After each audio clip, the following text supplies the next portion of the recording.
வணக்கம். தமிழக லஞ்ச ஒழிப்புத்துறை டிபிஏசின்னு சொல்லக்கூடிய டிபார்ட்மெண்ட்டுக்கு அருண் ஐபிஎஸ் அவர்களை மாநில அரசு நியமனம் செய்திருக்காங்க. அவருக்கு எதிராக உயர்நீதிமன்றம் மதுரை கிளை ஒரு வழக்கை முன் வந்து நடத்திட்டு இருக்கிறாங்க. அந்த வழக்கில் அவர் சம்மன் பெறலை அப்படின்னு ஒரு குற்றச்சாட்டை புதுவெளிகளில் ஊடகங்கள் எல்லாம் நீங்கள் பார்க்கலாம்.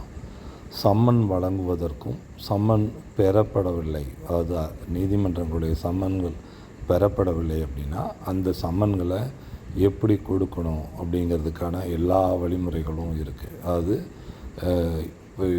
நீதிமன்றங்களுடைய பணியாளர்கள் கொண்டு வருகிற சம்மன்களை யார் பெறலாம், பெறவில்லை அந்த கன்சர்ன் பர்சன், அதாவது அந்த சம்பந்தப்பட்ட நபர் அந்த சம்மனை பெறவில்லை என்று சொன்னால் என்ன செய்ய வேண்டும் என்று படிப்படியான நடைமுறைகள் சம்மன் சார்ந்து இருக்கிறது. அதை செயல்படுத்தி இருக்க வேண்டும். அதை ஒரு முகாந்தரமாக வைத்துக்கொண்டு நீதிபதி அவர் மேல் கருத்துக்களை தெரிவிப்பது எப்படி சரியாக இருக்கும் என்று முன் வழக்குகளை வைத்து தான் நம்ம ஆராய முடியும். ஒரு சம்மன் சார்ந்து ஒருவரை சம்மன் வாங்கவில்லை அல்லது ஊழியரை காக்க வைத்தார் என்பதன் அடிப்படையில் ஒரு ஐபிஎஸ் அதிகாரி தமிழகத்தினுடைய மிக முக்கிய பொறுப்பில் இருப்பவருக்கு மேல் ஒரு நீதிமன்றம் கண்டனங்களை தெரிவிப்பது என்பதை சட்டம் தெரிந்தவர்களுடைய பார்வைக்கு விட்டு விடுகிறேன். அருண்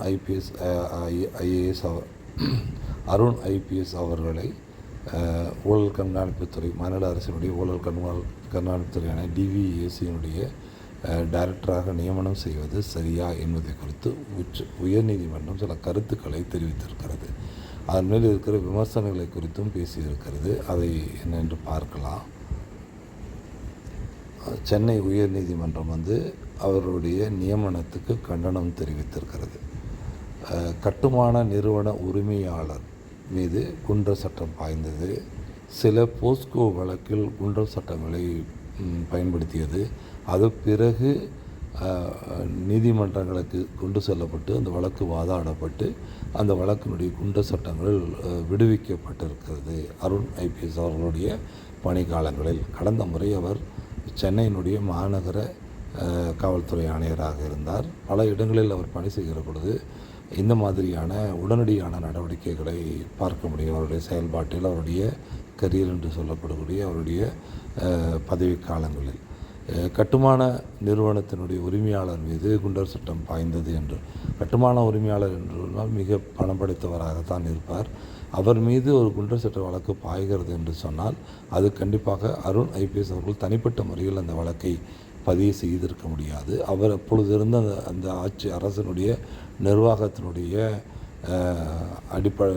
ஆணைகளின் அடிப்படையில், அந்த மாநில அரசினுடைய நிர்வாக அடிப்படையில், அவர்களுடைய ஆணையின் அடிப்படையில் தான் அருண் ஐபிஎஸ் அவர்கள் அந்த குண்டர் சட்டத்தை அதிகமாக பயன்படுத்தி இருக்க முடியும். இன்னும் பிற வழக்குகளில் சமூக வலைதளங்களில் சொல்லப்படுவது போஸ்கோ வழக்குகளில் குண்டர் சட்டத்தை பயன்படுத்தினார் என்று.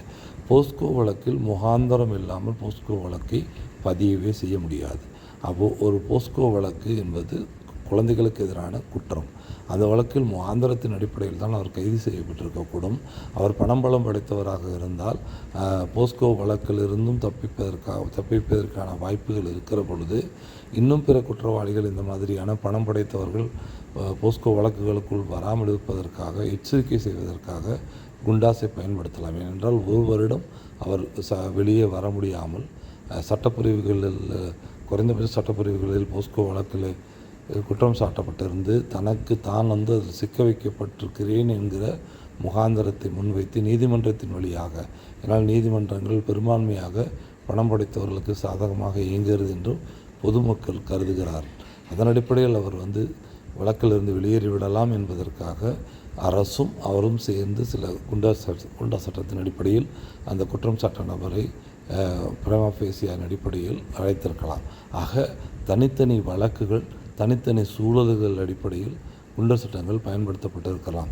அவர்களிடமும் நியாயமும் அந்த குண்டர் சட்டம் மிகவும் சட்டவிரோதமானது என்றால் நீதிமன்றங்கள் இருக்கின்றன, அவற்றை அணுகி அவர்கள் அந்த குண்டாசிலிருந்து வெளியேறிவிட முடியும். ஆனால் இதே வாய்ஸ்லெஸ்ஸாக இருக்கிற பேச்சுரிமை, அந்த நிமித்த கொண்டவர்களை தங்களுடைய வழக்கறிஞர்களாக வைத்துக்கொள்ள முடியாத பலர் மீதும் இந்த அரசுகள், மாநில அரசுகள் இந்த குண்டா சட்டங்களை தொடர்ந்து பிரயோகித்திருக்கிறது. சோசியல் ஆக்டிவிஸ்ட், விசில் ப்ளோவர்ஸ் மீது குண்டா சட்டங்களை மாநில அரசுகள், பல மாநில அரசுகள் வழக்குகளை விதித்திருக்கின்றன. அங்கேயெல்லாம் இந்த நீதிமன்றங்கள் அவர்களுடைய நியாய தரப்புகளை தனியாக எடுத்தோ சுயமாக எடுத்தோ எந்த ஒரு வழக்கையும் விசாரித்ததாக உயர் நீதிமன்ற வரலாற்றிலோ உச்சநீதிமன்ற வரலாற்றிலோ இல்லை. ஆக அருண் ஐபிஎஸ் அவர்களுடைய நியமனம் என்பது மாநில அரசினுடைய ஒரு கொள்கை முடிவு. மாநில அரசின் கொள்கை முடிவில் கருத்து தெரிவிக்கலாமே ஒழிய மாநில அரசினுடைய கொள்கை முடிவுகளில் தலையிடுவது என்பது அந்த மாநில மக்கள் அளித்த தீர்ப்பிற்கு எதிரானது. இது நீதிமன்றத்தினுடைய அவுட்ரீச் என்கிற முறையில் கருதப்படுமா என்பதை குறித்தும் சட்ட அடிப்படையில் நாம் ஆராய வேண்டியதாக இருக்கிறது. ஆக ஒரு மாநில அரசு தன்னுடைய மக்களுக்கான நிர்வாகத்திறனை, ஊழலற்ற ஒரு நிர்வாகத்திறனை வழங்குவதற்காக ஊழல் தடுப்பு துறையினுடைய தலைவராக தான் அவர்களை நியமித்திருக்கிறது. அவருடைய செயல்பாடு சரியாக இருந்தால் மாநில அரசுடைய ஊழல் மற்றும் லஞ்ச லாவணியங்களுக்கு எதிரான குற்றங்கள் கட்டுப்படுத்தப்படும். அவருக்கு எதிராக இவ்வளவு பெரிய தாக்குதல் தொகுத்தப்படுவது ஏற்கனவே இங்கே நடக்கிற ஊழல்களை தொடர்ந்து நடக்க செய்ய வேண்டும் என்பதை நீதிமன்றங்கள் விரும்புகின்றன என்பது பொதுமக்களுடைய கேள்வியாக இருக்கின்றன. இந்த கொள்கை நியமனங்களிலும் நீதிமன்றங்களில் தலைவர்களை குறித்து உச்ச நீதிமன்றம் வரை சென்றிருக்கிற வழக்குகள், அதன் அடிப்படையில் நீதிமன்றங்கள் வழங்கியிருக்கிற தீர்ப்புகளை குறித்து உச்ச நீதிமன்றங்கள் அதை குறித்தான பார்வையையும் நம்ம பார்க்கலாம். இந்தியாவில் சில நேரங்களில் நீதிமன்றங்கள் மாநில அரசுகளின் முடிவுகளில் அதிகமாக தலையிடுகின்றன. பொது அரசியல் மற்றும் பொது விவாதங்களை எழுகின்றன. குறிப்பாக ஆளுநர், மத்திய அரசு மோதல்கள், அதிகாரி நியமனங்கள், அமலாக்க அமைப்புகள், கல்வி நிர்வாக கொள்கைகள், ஊழல் விசாரணைகள் போன்ற விஷயங்களில் இந்த குற்றச்சாட்டுகள் அரசியல் கட்சிகள், ஆதரவாளர்கள், சட்ட நிபுணர்கள் மூலம் முன்வைக்கப்படுகிறது. நீதித்துறை தான் அரசியல் அமைப்பை பாதுகாக்கிறது, அதிகார துஷ்பிரயோகத்தை கட்டுப்படுத்துகிறது, ஆர்டிக்கல் 14 மற்றும் சட்ட ஆட்சியை காப்பாற்றுகிறது. நீதித்துறையை விமர்சிப்பது தடை செய்யப்பட்ட விஷயமல்ல. ஆனால் அதிகாரம் இல்லாமல் நீதிபதிகள் நேர்மை குறித்து தனிப்பட்ட குற்றச்சாட்டு கூறுவது, அவதூறு அல்லது கண்டெம்ட் பிரச்சனை உருவாக்குவது. உச்சநீதிமன்றமே பல வழக்குகளில் fair criticism of judiciary is permissible என்று கூறியுள்ளது. நீதிமன்றங்கள் ஜுடிஷியல் ஓவர்ரீச் செய்கிறது, மாநில அதிகாரிகள் எல்லையில் தலையிடுகிறது, பாலிசி டொமைன் செயல்கிறது என்ற கருத்து கூறுவது சட்டப்பூர்வமான பொது விமர்சனமாக இருக்கலாம். ஆனால் அனைத்து நீதிமன்றங்களும் திட்டமிட்டு ஒரு அரசுக்கு எதிராக செயல்படுகின்றன என்ற உறுதியான ஆதாரம் இல்லாமல் கூறுவது அணுக முடியாத விஷயம்.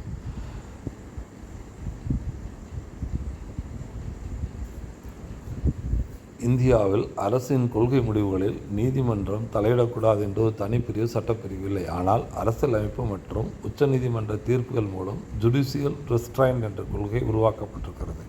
முக்கிய அடிப்படை அதிகார பிரிவு கொள்கை, த செப்பரேஷன் ஆஃப் பவர்ஸ். இந்திய அரசியலமைப்பில் சட்டமன்றம் சட்டம் உருவாக்குகிற அமைப்பு, நிர்வாகம் கொள்கை முடிவெடுக்கும், நீதித்துறை சட்டப்பூர்வ தன்மையை பரிசோதிக்கும் என்ற பிரிவு உள்ளது. இதனால் நீதிமன்றம் பொதுவாக எந்த கொள்கை நல்லது, யாரை அதிகாரியாக நியமிக்க வேண்டும், எந்த திட்டம் சிறந்தது, எந்த நிர்வாக முடிவுகளில் தலையிடாமல் இருக்கும்.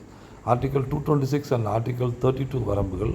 உயர்நீதிமன்றம் மற்றும் உச்சநீதிமன்றம் தலையிடுவது சட்டவிரோதம், அரசியலமைப்பு மீறல், அடிப்படை உரிமை மீறல், த மாலஃபைடு தீய நோக்கம், ஆர்பிட்ரைன்ஸ் தன்னிச்சை இருந்தால் மட்டுமே முக்கிய உச்சநீதிமன்ற தீர்ப்புகள். The BALCO employees union of India இந்த வழக்கில் the economic and the policy decision are best left to the government என்று உச்ச நீதிமன்றம் கூறியுள்ளது. அதாவது பொருளாதார ரீதிய மற்றும் கொள்கை முடிவுகள் அரசின் வசமுள்ளவை என்று உச்ச நீதிமன்றம் சுட்டிக்காட்டியுள்ளது. கொள்கை நல்லதா கெட்டதா என்பதை நீதிமன்றம் தீர்மானிக்காது, சட்டவிரோதமா என்பதை மட்டுமே பார்க்கும். த டாடா செல்லுலர்ஸ் யூனியன் ஆஃப் இந்தியா இந்த வழக்கில் நீதிமன்றம் டிசிஷன்ஸ் மேக்கிங் ப்ராசஸ் மட்டுமே பரிசோதிக்க வேண்டும். அதாவது அந்த முடிவுகள், எடுக்கப்பட்ட முடிவுகளினுடைய தன்மை, அதனுடைய முகாந்திரங்களை மட்டுமே நீதிமன்றங்கள் பரிசீலிக்க முடியும். The Prag ice and oil mills union of India, அதாவது இந்திய நீதிமன்றம் இந்திய அரசுக்கும் ஐஸ் அண்ட் ஆயில் மில்ஸுக்கு எதிராகும் அரசின் பொருளாதார மற்றும் நிர்வாக கொள்கைகளில் நீதிமன்றம் மிக குறைவாகவே தலையிட வேண்டும் என்று கூறப்பட்டது. ஆனால் முக பாதுகாப்பு, த பாலிசி டிசிஷன் என்று சொல்லி சட்டத்தை மீற முடியாது, ஆர்டிக்கல் 4 மீற முடியாது, அரசியல் பழிவாங்கல் செய்ய முடியாது, ஊழல் நடவடிக்கையை மறைக்க முடியாது என்பதை நீதிமன்றங்கள் தெளிவுபடுத்தியுள்ளன.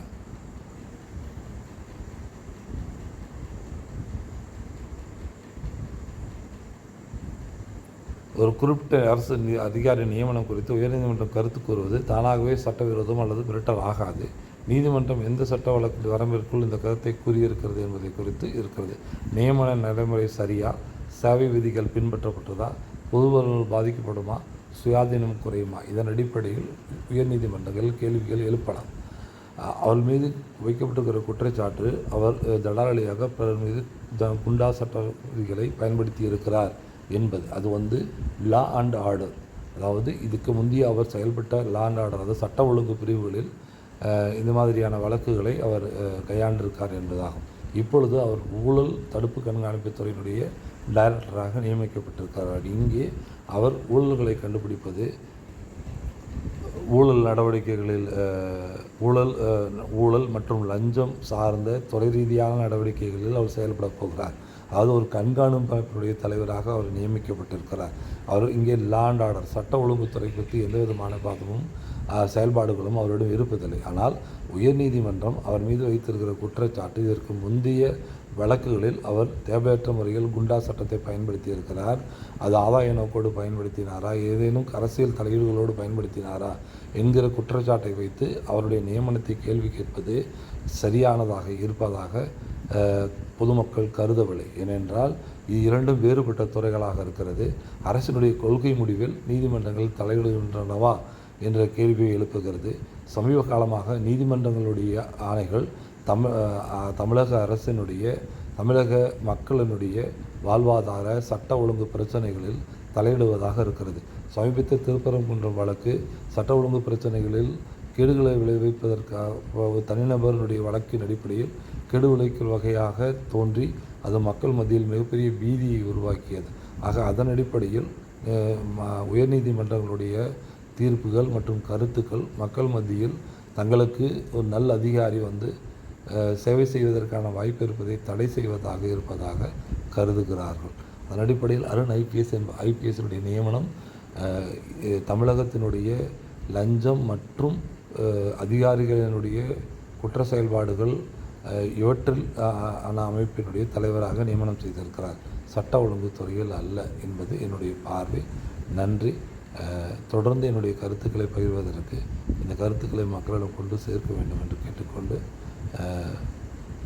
இந்த காணொளியை முடிக்கிறேன்.